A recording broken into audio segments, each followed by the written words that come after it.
Hello and it's warm welcome to all of you in my Linux and AWS series. तो last video में हम लोगों ने public subnet में जो इंस्टेंस लॉन्च है उससे प्राइवेट सबनेट में जो इंस्टेंस लॉन्च है उसको एक्सेस करके ले लिया था ओवर द SSH। हम लोगों ने वहाँ पे पब्लिक सबनेट में जो इंस्टेंस है उसमें प्राइवेट सबनेट में जो इंस्टेंस है उसकी जो की है उसको वहाँ पे हम लोगों ने कॉपी करके पेस्ट करके रख दिया था। So due to that one we are able to access our private subnet instance with the help of the NAT gateway। जो बैश एंड होस्ट का जो कॉन्सेप्ट है वो सिमिलर ही है, जिसमें प्राइवेट सबनेट का जो इंस्टेंस है उसका जो सिक्योरिटी ग्रुप है उसमें SSH का जो सोर्स टाइप रहेगा उसमें पब्लिक सबनेट के इंस्टेंस का IP वहाँ पे हम लोग मेंशन करके रख देते हैं। So due to that we are able to access our private subnet instance from the public subnet instance that is called as a bastion host. जो प्रोजेक्ट हम लोग जो कर रहे हैं उसमें अभी हम लोगों को थोड़ा सा वेबसाइट का ओवरव्यू लेना बहुत ज़रूरी है, क्योंकि वेबसाइट एक्चुअल में वर्क होती कैसी है या वेबसाइट की कॉन्सेप्ट या वेबसाइट की जो फंडामेंटल्स है उसको ओवरव्यू करना या उसको समझ के लेना बहुत ज़रूरी है। क्योंकि जो हम लोग जो करेंगे, हम लोग एक वेब सर्वर अलग से बनाएंगे, एप्लीकेशन सर्वर अलग से बनाएंगे और डेटाबेस हमारा अलग से रहेगा। मोस्ट ऑफ द वीडियो जो है उसमें सिंगल होस्ट के ऊपर ही वेब सर्वर भी लॉन्च होगा, उसके ऊपर ही एप्लीकेशन सर्वर भी रहेगा और उसी के ऊपर ही हमारा डेटाबेस भी वो लोग रख देते हैं। सो उसके वजह से द कन्फ्यूजन रहेगा when we are working in the industry. जब हम लोग काम करेंगे इंडस्ट्री में, वहाँ पे वेब सर्वर्स अलग से रहेंगे, एप्लीकेशन सर्वर्स अलग से रहेंगे और डेटाबेस अलग से रहेगा। So that's why to clear this concept we need to understand the website actual में होती क्या है और वेबसाइट में जो अलग अलग जो एप्लीकेशंस जो रहती है वो कैसे बैकएंड से डेटा पुल करके जो यूज़र है या जो क्लाइंट है उसको वो कैसे प्रोवाइड कर देती है, उसका हम लोगों को थोड़ा सा यहाँ पे ओवरव्यू लेना बहुत ज़रूरी है। So let's start our video.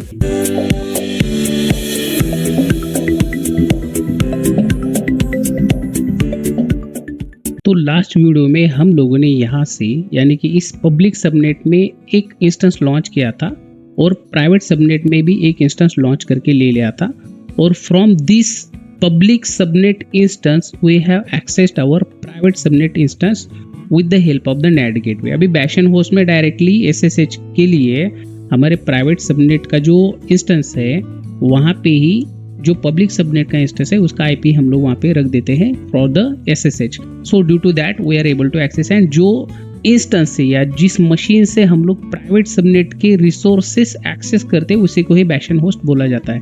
So right now we are looking about the website. Actual में वेबसाइट में होता क्या है हम लोग यहाँ पे उसका थोड़ा सा ओवरव्यू करके ले लेंगे। सपोज कीजिए अपनी एक वेबसाइट है, ये अपनी कॉमर्स की वेबसाइट है लाइक एज फ्लिपकार्ट। ये हमारे फ्लिपकार्ट की एक वेबसाइट हम लोग यहाँ पे कंसिडर कर लेंगे। उसमें ये उसका फ्रंट पेज है, ये उसका फ्रंट पेज है, यानी कि जो हम लोगों को ब्राउज़र के ऊपर जैसे हम लोग www.flipkart.com डाल देंगे तो हम लोगों को एक पेज मिलता है जो कि एक वेबसाइट हम लोग उसको कंसिडर कर लेते हैं। So this is the front end. जो भी हम लोगों को यहाँ पे दिखता है वो क्या है, इसका फ्रंट एंड है। फ्रंट एंड जो है वो HTML और CSS most of the cases, यानी कि लगभग 90% में HTML और CSS ही यूज़ किया जाता है। HTML जो है वो टेक्स्ट जो रहती है हमारी ABCD जो भी रहेगा वो टेक्स्ट रिप्रेजेंटेशन का काम करेगा, और CSS जो है उसको स्टाइलिंग, जो भी हम लोगों को स्टाइल दिखता है या एकदम जो फिनिश्ड वर्क जो दिखता है वो CSS का काम है। सो फ्रंट एंड जो है हमारा HTML और CSS में ये बना रहेगा। अभी इसमें कोई भी वेबसाइट में दो पार्ट्स रहते हैं, एक रहेगा अपना पब्लिक कंटेंट, एक रहेगा अपना पब्लिक कंटेंट, और सेकंड रहेगा प्राइवेट कंटेंट। अभी पब्लिक कंटेंट में क्या क्या रहेगा, पब्लिक कंटेंट में जैसे हम लोग फ्लिपकार्ट की बात करें तो फ्लिपकार्ट में क्या क्या रहेगा, प्रोडक्ट रहेंगे, इमेजेस रहेंगी, वीडियोस रहेंगे, शॉर्ट वीडियोस उसके भी रहेंगे प्रोडक्ट रिलेटेड, प्रोडक्ट की इंफॉर्मेशन रहेगी, प्रोडक्ट की इंफॉर्मेशन यहाँ पे रहेगा, और उसका पेमेंट का भी रहेगा यहाँ पे, और बाद में यहाँ पे कार्ड भी रहेगा जिसमें हम लोग हमारी चीज़ें ऐड करते हैं, जो हम लोगों को परचेज करना है, जिसकी शॉपिंग हम लोग कर रहे हैं वो हम लोग एक एक चीज़ें हमारे कार्ट के अंदर ऐड करते रहते हैं। So these are the public content, क्योंकि इसको हम लोग एक्सेस कर सकते हैं। पब्लिक यानी कि जो क्लाइंट जो है वो इन सभी चीज़ों को एक्सेस कर सकता है। So that's why these are called as a public content. अभी प्राइवेट कंटेंट में क्या रहेगा, प्राइवेट में रहेगा बिजनेस लॉजिक में क्या रहेगा, बिजनेस लॉजिक। अभी बिजनेस लॉजिक यानी कि जो भी कोड जो है इस वेबसाइट को डेवलप करने के लिए या इस वेबसाइट को फंक्शनल करने के लिए, उसके लिए जो कोडिंग जो रहेगी वो रहेगा बिजनेस लॉजिक के अंदर। ये पब्लिक को एक्सेसिबल नहीं रहेगा, ये पब्लिक को एक्सेसिबल नहीं रहेगा। तो इसमें क्या क्या रहेगा, डिफरेंट एपीआईज का लॉजिक इसमें मेंशन रहेगा। जैसे ही हम लोग पेमेंट के लिए जाते हैं, अगर समझिए मैं क्रेडिट कार्ड से पेमेंट कर रहा हूँ या डेबिट कार्ड से पेमेंट कर रहा हूँ, तो वो एपीआई कॉल कर देगा मेरे क्रेडिट कार्ड की एजेंसी को और वहाँ से वो पेमेंट का ट्रांजैक्शन करवा के लेके आ जाएगा। और जैसे ही ट्रांजैक्शन खत्म हो जाएगा वो एपीआई कॉल खत्म हो जाएगा।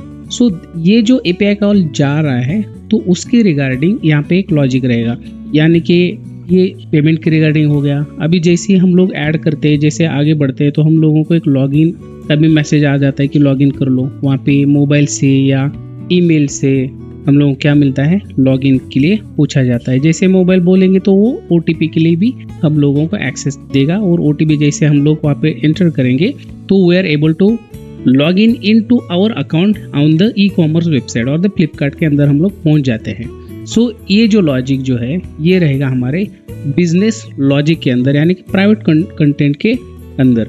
और अभी इसमें प्राइवेट कंटेंट जो भी ट्रांजैक्शंस जो रहेंगे, ट्रांजैक्शंस जो रहने वाले हैं इसके, वो ट्रांजैक्शंस भी इसी के ही अंदर रहेगा। जो भी ऑर्डर समरी है, अभी ऑर्डर जब डिलीवरी के लिए निकलती है, यानी कि जो वेयर हाउस में जो रहता है, तो वेयर हाउस में इसका पैकेजिंग हो जाएगा, ऑर्डर का पैकेजिंग हो जाएगा, उसके लिए भी एक अलग से एपीआई कॉल जाएगा। वहाँ पे हम लोगों को एक डॉकेट नंबर मिलता है यहाँ पे, जहाँ से हम लोग हमारी जो ऑर्डर जो है उसको ट्रैक करना स्टार्ट कर देते हैं। तो यहाँ पे जो अभी फ्लिपकार्ट तो खुद तो डिलीवर नहीं कर रहा है, फ्लिपकार्ट ने क्या है, थर्ड पार्टी जैसे कि ब्लू डार्ट हो गया या कोई और डिलीवरी करने वाली एजेंसी से, डिलीवरी और एक है, तो ऐसी जो डिलीवरी करने वाली जो एजेंसीज हैं उनको क्या करेगा, ये भेज देगा। और उनका भी क्या रहेगा, उनके ब्लू डार्ट का या डीसी है, आई डोंट नो डीसीटीसी है या डीसीडीसी है, but blue dart DTDC, sorry ये डीटीडीसी है, और बाद में हमारा डिलीवरी है। तो इनके एपीआईज रहते हैं, तो उन एपीआई को ये कॉल कर देगा, को बोल देगा कि ये शिपिंग है हमारा और इस शिपिंग को आप यहाँ से लेके जाइए और वहाँ पे डिलीवर कर दीजिए। यानी कि कस्टमर ने जो एड्रेस प्रोवाइड किया है वहाँ पे आप लोग इसको डिलीवर करके रख दीजिए, ठीक है। तो ये जो पूरा जो रहेगा ये रहेगा प्राइवेट के अंदर। ये सब कुछ जो लॉजिक जो है, यानी कि हमारा जो बिजनेस लॉजिक जो रहेगा ये रहेगा हमारे प्राइवेट कंटेंट के अंदर। ये सब कुछ चीज़ें यहाँ पे रहने वाली है। अभी और थोड़ा सा वेबसाइट को एलाबोरेट करने के लिए यहाँ पे हम लोग एक छोटा सा एक एग्जांपल यहाँ पे देख लेते हैं। और थोड़ा सा इस वेबसाइट की जो कॉन्सेप्ट है उसको थोड़ा और डीप डाइव करने के लिए हम लोग यहाँ पे एक छोटा सा एग्जांपल ले लेते हैं। Just I am clearing this screen. Suppose ये कस्टमर्स हैं, ठीक है, these are all the customers. ये कस्टमर है, ये कस्टमर है, ये कस्टमर है और ये कस्टमर है। और यहाँ पे एक बहुत बड़ी शॉप है, यहाँ पे हमारी बहुत बड़ी शॉप है। ये शॉप है, फर्नीचर की दुकान है, समझ लीजिए। This is the furniture house. अभी फर्नीचर की दुकान, ये बहुत बड़ी दुकान है और ये कस्टमर्स की लाइंस लगी है। यहाँ पे कस्टमर की यहाँ पे हम लाइन लगी हुई है। अभी यहाँ पे कुछ रिसेप्शनिस्ट बैठे हैं। यहाँ पे इनको मीन्स आए हुए कस्टमर को हैंडल करने के लिए कुछ रिसेप्शन में आदमी यहाँ पे बैठे हैं। जैसे ही कस्टमर आ जाता है, जैसे ही कस्टमर इस रिसेप्शन पे आ जाएगा तो ये रिसेप्शन वाला बंदा क्या करेगा, इसको एक एल्बम शो करेगा। अभी उस एल्बम में क्या रहेगा, हमारे जो फर्नीचर की शॉप है या जो एक फर्नीचर का हाउस है उसमें जो जो प्रोडक्ट मिलने वाले हैं वो क्या करेगा, इसको डिस्प्ले कर देगा, या ये क्या करेगा, उसको डिस्प्ले कर देगा। जैसे ही कस्टमर ऑर्डर प्लेस करेगा कि मुझे इस तरीके का सोफ़ा चाहिए या इस तरीके का मुझे टीपॉय चाहिए, जैसे ही वो ऑर्डर प्लेस करेगा तो ये बंदा यानी कि ये रिसेप्शन में बैठा हुआ बंदा क्या करेगा, यहाँ पे कुछ वर्कर्स रहते हैं। अभी ये वर्कर ये कौन सी लैंग्वेज में भी बात करे, इससे कस्टमर को कुछ लेना देना नहीं है। आइदर ये इंग्लिश में बात करे, हिंदी में बात करे, तेलुगु में, मलयालम में, किसी भी लैंग्वेज में बात कर ले, इसका और कस्टमर का कुछ लेना देना नहीं है। Okay, so these are the workers. ये वर्कर्स क्या कर रहे हैं, अभी जो भी रिसेप्शन के ऊपर ऑर्डर आ रही है इनको ये सर्व कर रहे हैं। ये क्या कर रहे हैं, उसको सर्व कर रहे हैं, यानी कि इनको जैसी ऑर्डर मिल जाता है, इन वर्कर्स को जैसी ऑर्डर मिल जाता है, ये चले जाते हैं यहाँ पे एक स्टोर रूम है, समझ लीजिए ये है हमारी स्टोर रूम। यहाँ पे रॉ मटेरियल पड़ा हुआ है, यहाँ पे रॉ मटेरियल पूरा है, जो भी फर्नीचर बनाने के लिए प्लाईवुड रहे या सनमाइका, फेविकॉल, ये वो सब कुछ जो भी चीज़ें लगने वाली है एक फर्नीचर क्रिएट करने के लिए, बनाने के लिए, वो सभी उस स्टोर रूम में या उस रूम में उन्होंने रखा है। तो जैसे ही इस बंदे को मिलेगा ऑर्डर, ये क्या करेगा, इस स्टोर रूम से पूरा ही मटेरियल उठा लेगा, जो जो उसको चाहिए, जिसकी जिसकी उसको ज़रूरत है, वो पूरा मटेरियल वहाँ से कैरी करके लेके आ जाएगा। यहाँ पे वो प्रोसेस कर लेगा, यहाँ पे वो प्रोसेस कर लेगा। जैसे ही सोफ़ा बन जाएगा, जैसे ही सोफ़ा बन जाएगा, ये क्या करेगा, इस रिसेप्शन वाले को भेज देगा।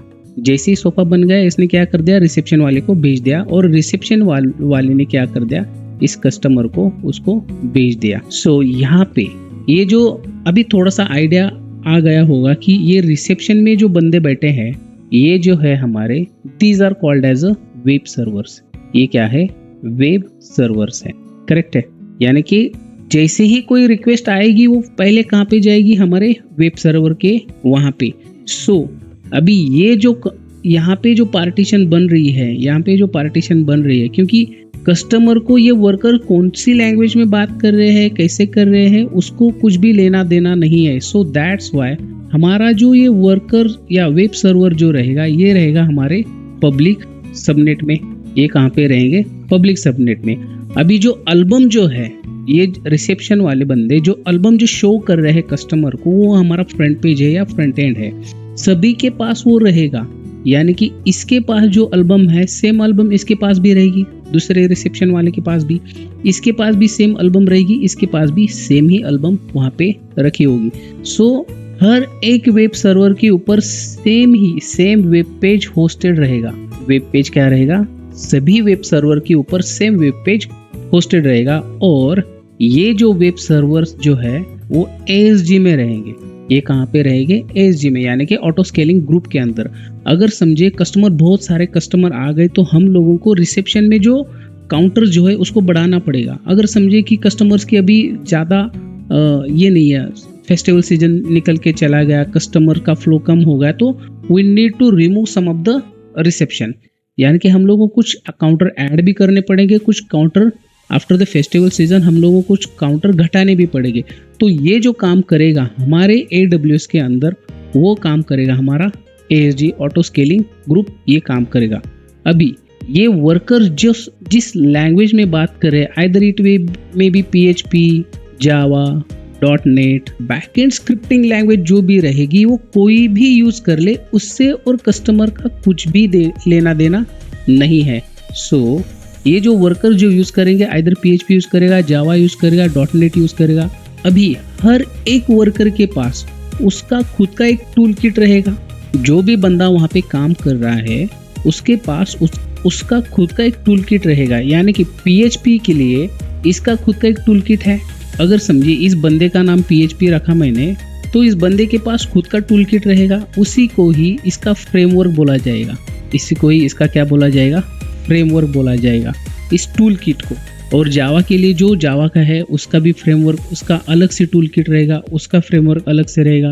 .NET के लिए उसका फ्रेमवर्क अलग से रहेगा, करेक्ट है। So these tools are said to be, PHP के केस में लारावेल है। लारावेल क्या है, इसका फ्रेमवर्क है, ठीक है।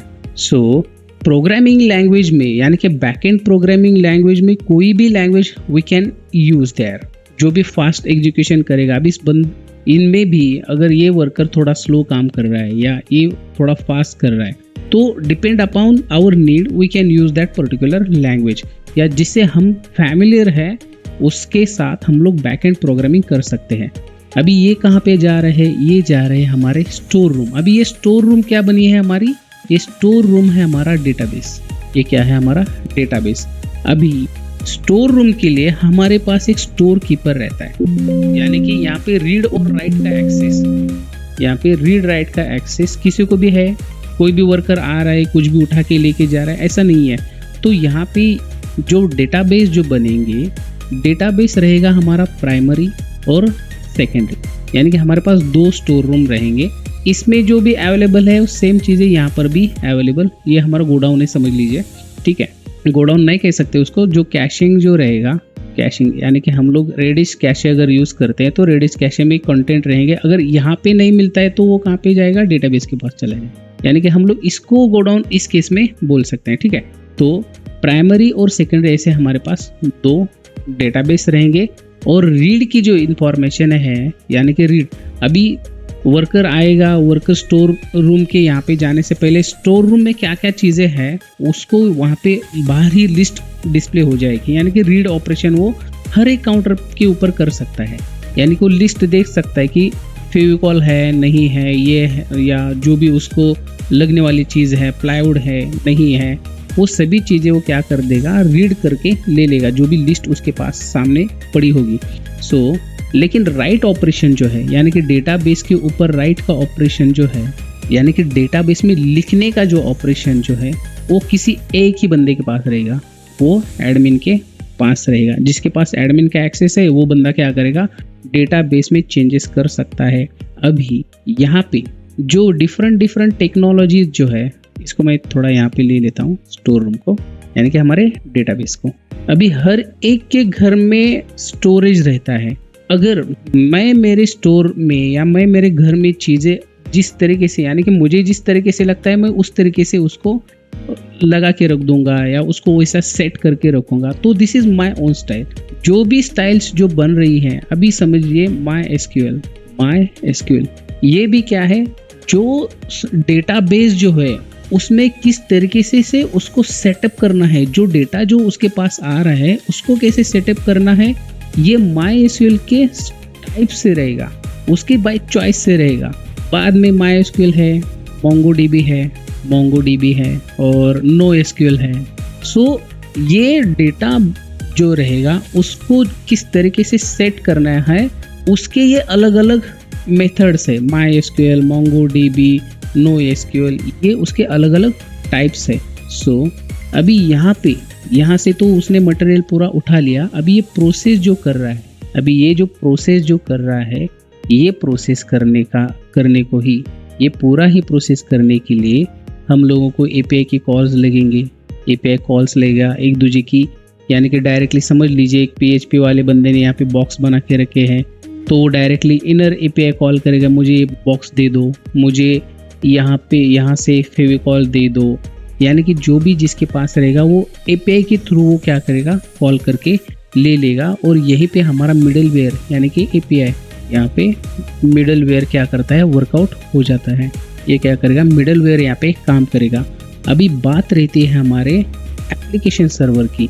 वेब सर्वर का काम सिर्फ वेब पेज को डिस्प्ले करना है, और एप्लीकेशन सर्वर जैसे ही ये वेब सर्वर्स ख़त्म हो जाएंगे, जैसे ये वेब सर्वर्स यहाँ पे उसकी ड्यूटी स्टार्ट होगी और उसने हैंड ओवर कर दिया आगे। अभी आगे किसके पास देना है, तो ये काम है एप्लीकेशन सर्वर का।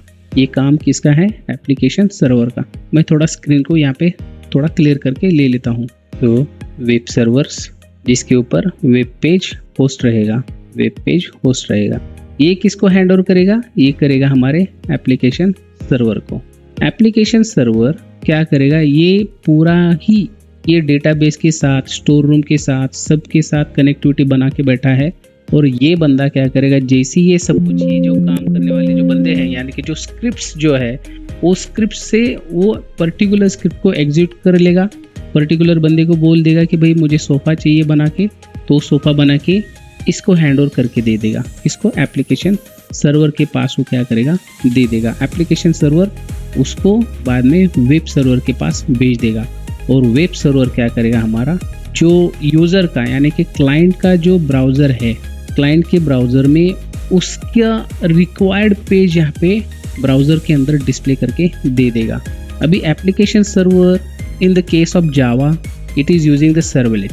ये क्या करता है, सर्वलेट यानी कि एक छोटा सा प्रोग्राम है जो एप्लीकेशन सर्वर को डेटाबेस के साथ कनेक्टिविटी बना के दे देता है, और जो भी प्रोसेस वो जो कर रहा है वो पूरा प्रोसेस करने का काम, यानी कि दोनों के बीच में मीडिएटर बनता है हमारा सर्वलेट बोल के जावा का एक प्रोग्राम है, और वो पूरा ही ये कम्युनिकेशन बना के लेके आ जाता है।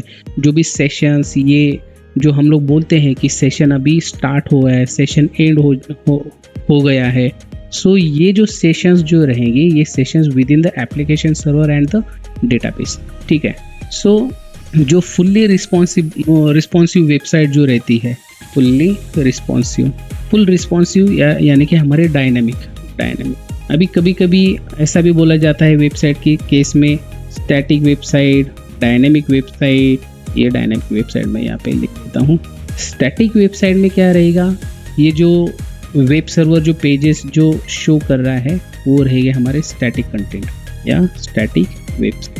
अभी हम लोग एक डायग्राम देख लेंगे ये कॉन्सेप्ट समझने के लिए। पहले वेबसाइट कैसे फंक्शन होती है, वेबसाइट कैसे काम करती है, उसके बाद ही हम लोग हमारे प्रोजेक्ट को आगे लेके जा सकते हैं।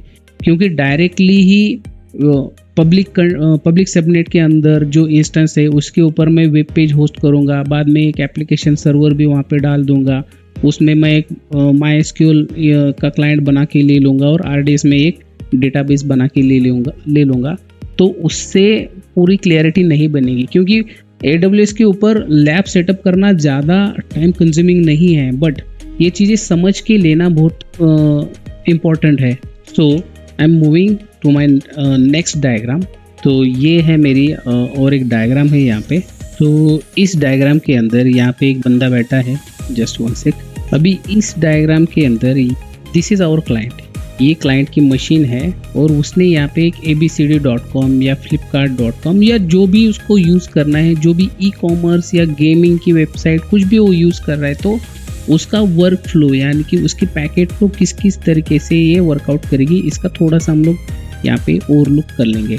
सो पहले तो जैसे वो पब्लिक DNS राउट 53 के बाद हमारे AWS में आ जाएगा, फायरवॉल को आगे चला जाएगा। अभी क्लाउड फ्रंट में जैसी ही रिक्वेस्ट आ जाएगी, क्लाउड फ्रंट उसको WAF के साथ चेक कर लेगा और उसका सर्टिफिकेशन भी यहाँ पे चेक कर लेगा। इफ़ यहाँ पे अगर API गेटवे वगैरह लगा के रखा है या क्लाउड फ्रंट के ही अंदर S3 का भी हम लोगों ने एंड पॉइंट मेंशन करके रखे हैं, तो क्लाउड फ्रंट क्या करेगा, वहीं से उसको S3 के पास भी भेज देगा। और समझ लीजिए कि इसके पास वो नहीं है, अभी क्लाउड फ्रंट के पास सब कुछ चीज़ें नहीं है, तो वो रिक्वेस्ट बाद में ACM के पास जाएगी, because ACM is the regional based service, ठीक है। तो ACM के पास जाने के बाद पैकेट जो है हमारा वो जाएगा हमारे इंटरनेट गेटवे के बाद चला जाएगा हमारे लोड बैलेंसर की तरफ। लोड बैलेंसर के बाद वो जाएगा टारगेट ग्रुप के बाद चला जाएगा ASG। अभी ASG के अंदर हमारे वेब सर्वर्स रहेंगे, यहाँ पे जो दिख रहे हैं these are our the web servers. ये वेब सर्वर हमारे ASG के अंदर रहेंगे।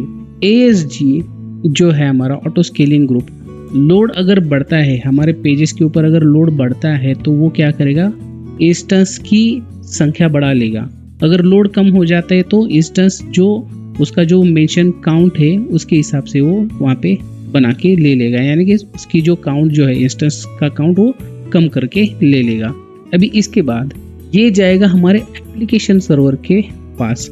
जैसे हम लोगों ने बोला कि अगर उसको सोफ़ा की ऑर्डर आ गई, जैसे हमारे फर्नीचर की शॉप में हम लोगों ने देखा, अगर वहाँ पे अगर कुछ ऑर्डर आ जाते हैं कस्टमर के एंड से, तो वो बाद में चला जाएगा एप्लीकेशन सर्वर के पास। अभी एप्लीकेशन सर्वर जो है वो है हमारे प्राइवेट सबनेट के अंदर। यहाँ पे हमारे एप्लीकेशन सर्वर्स रहेंगे।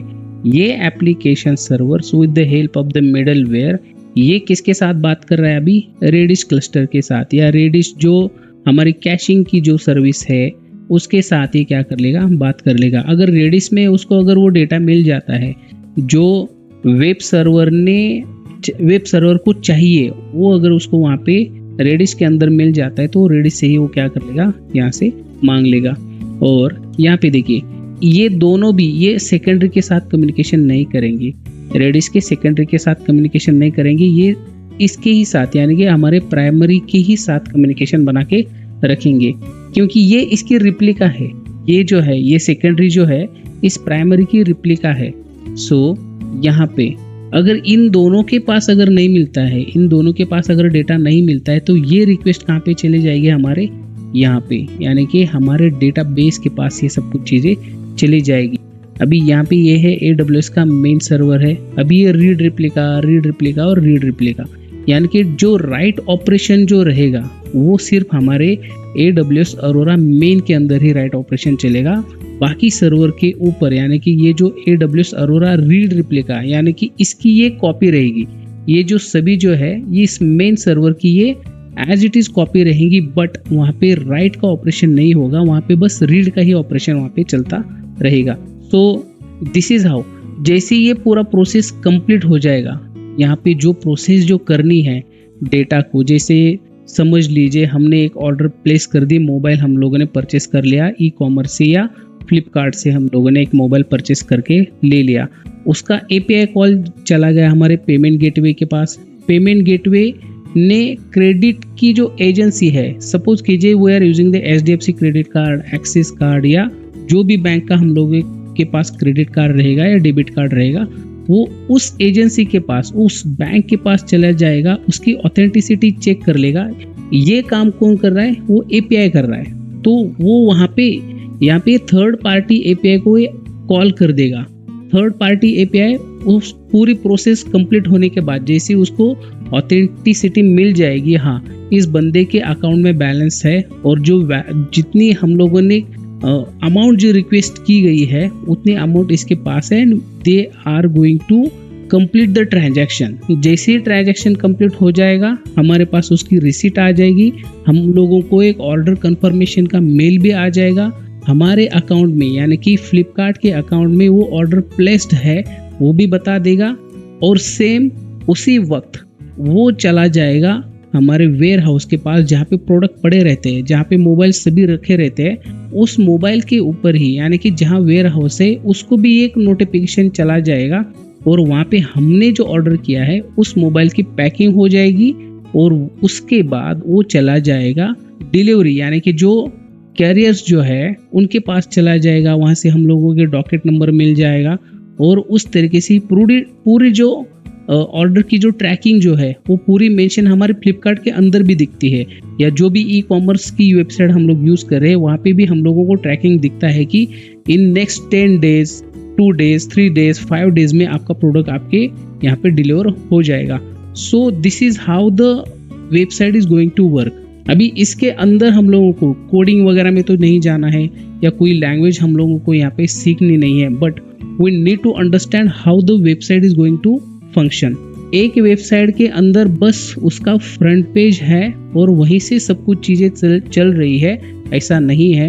एक वेबसाइट के अंदर बहुत सारी एप्लीकेशंस रन होती है, बैकएंड में बहुत सारे एप्लीकेशंस उसके लिए रन होते रहते हैं, उसके स्क्रिप्ट्स एग्जीक्यूट होते रहते हैं, बट वो चीज़ें हम लोगों को एक्सेसिबल नहीं है एज एन यूज़र। जब हम लोग फ्लिपकार्ट के ऊपर अमेज़ॉन के ऊपर कुछ परचेस कर लेते तो हम लोगों को कुछ भी लेना देना नहीं है कि अमेज़ॉन बैकएंड में कौन सी लैंग्वेज यूज़ कर रहे हैं। अभी AWS हम लोग सीख रहे हैं, बट वी डोंट नो कि AWS वर्चुअलाइजेशन के लिए कौन सा प्लेटफॉर्म यूज़ कर रहा है, वो उसके लोड बैलेंसर किस तरीके से बना रहा है, किस तरीके से उसने कॉन्फ़िगरेशन करके रखा है। हम लोग यहाँ पे AWS के एज ए यूज़र बन के ही यहाँ पे काम कर रहे हैं। So this is how the website is going to work. यहाँ पे मिडल वेयर जो है वो कम्युनिकेशन का काम करेंगे। वेब सर्वर और एप्लीकेशन सर्वर ये दोनों के बीच में डिफरेंस पता होना बहुत ज़रूरी है, क्योंकि जो बड़ी जो वेबसाइट्स जो रहती है यानी कि शेयर्ड वाली वेबसाइट नहीं, जहाँ पे सिंगल होस्ट के ऊपर वेबसाइट का जो फ्रंट पेज है, वेब पेज है, वो अलग सर्वर के ऊपर, उसका एप्लीकेशन अलग सर्वर के ऊपर, या वेब पेज के लिए बहुत सारे वेब सर्वर्स लगा के रखे। ऐसे बड़े वाले वेबसाइट के यहाँ पे अलग अलग सर्वर्स रहते हैं। अभी जो शेयर्ड जो मैंने बोला, अभी होस्टिंगर के ऊपर भी हम लोग काम कर लेते हैं, होस्टिंगर के ऊपर भी हम लोग हमारी वेबसाइट बना के ले लेते हैं, लेकिन होस्टिंगर क्या करता है, होस्टिंगर शेयर्ड रिसोर्सेस यूज करता है। जहाँ पे आपकी भी वेबसाइट चल रही है, जिसने दूसरा अगर कोई यूजर है उनका, दूसरा कोई कस्टमर है उनका, तो उसकी भी वेबसाइट सेम हार्डवेयर के ऊपर ही वो चला देंगे। ये हुआ शेयर्ड वेबसाइट्स, यानी कि हम लोगों को लेना देना नहीं है, हमारे वेबसाइट के ऊपर उतना ट्रैफिक आने वाला नहीं है। सो दैट्स वाई हम लोग क्या करते हैं, होस्टिंगर में होस्ट करके ले लेंगे। होस्टिंगर के बाद अभी होस्टिंगर हमारे लिए सेपरेट रिसोर्स लगा के रखेगा क्या? तो नहीं। होस्टिंगर क्या करेगा, एक ही सर्वर के ऊपर एक वेब सर्वर है, जैसे हम लोगों ने पहले कुछ वीडियोस में देखा था वर्चुअल वेबसाइट होस्टिंग। ये जो कॉन्सेप्ट हम लोगों ने सीखा है, एक ही सर्वर के ऊपर मल्टीपल वेबसाइट होस्ट करना, तो सेम तरीके से this is called as shared websites. एक ही सर्वर के ऊपर वो बहुत सारी वेबसाइट्स वहाँ पे शेयर्ड वेबसाइट उसको होस्ट करके रख देगा। और जो बड़ी वेबसाइट्स है, यानी कि फ्लिपकार्ट, अमेजोन, टाटा क्लिक, ये जो बड़ी बड़ी वेबसाइट्स है, उसके लिए उनके वेब सर्वर चलने के लिए ही उनको 50 वेब सर्वर्स लगते हैं, 100 एप्लीकेशन सर्वर्स लगते हैं। तो उसके लिए उनका सेटअप बढ़ा रहेगा, उनके लिए रिसोर्सेस की जो संख्या है वो भी बहुत बड़ी रहेगी। ऐसे अगर किसी ऑर्गेनाइजेशन में हम लोग काम करने के लिए चले जाते हैं, तो उस वक्त हम लोगों का कंफ्यूजन ना रहे, वेब सर्वर्स क्या होते हैं, एप्लीकेशन सर्वर्स क्या होते हैं, इंटरनल एपीआईज या थर्ड पार्टी एपीआईज ये क्या होता है। तो उसके लिए ये जो वीडियो जो है वो देखना बहुत ही आप लोगों को ज़रूरी है। अभी नेक्स्ट वीडियो में हम लोग एक वेब सर्वर जो हम लोगों ने इस डायग्राम में बना के रखा है, यहाँ पे मेरे टेराफॉर्म की भी है, ये नेक्स्ट कर लेंगे, यहाँ पे है। हाँ, ये जो कॉन्फ़िगरेशन जो है हम लोग अभी इसका जो आगे का जो पार्ट है, यानी कि डेटाबेस को एक्सेस करके लेना, डेटाबेस इंस्टॉल करके लेना, या AWS में हम लोग MySQL यूज़ कर लेंगे, उसका एक क्लाइंट बना लेंगे हमारे एप्लीकेशन सर्वर के पास। वेब सर्वर अलग रहेगा, एप्लीकेशन सर्वर अलग रहेगा, और हमारा डेटाबेस भी अलग रहेगा। इसी को ही 3 टियर आर्किटेक्चर बोला जाता है, जहाँ पे वेब सर्वर अलग से काम कर रहा है, जहाँ पे एप्लीकेशन सर्वर अलग से काम कर रहा है, और डेटाबेस अलग से है। इसी को ही 3 टियर आर्किटेक्चर बोला जाता है। यहाँ पे मैंने उसकी एक छोटी सी शॉर्ट नोट भी यहाँ पे बना के रखी है। This is the 3 tier architecture. यहाँ पे देखिए, ये क्लाइंट है, इंटरनेट से इसने वेब सर्वर को एक्सेस कर लिया।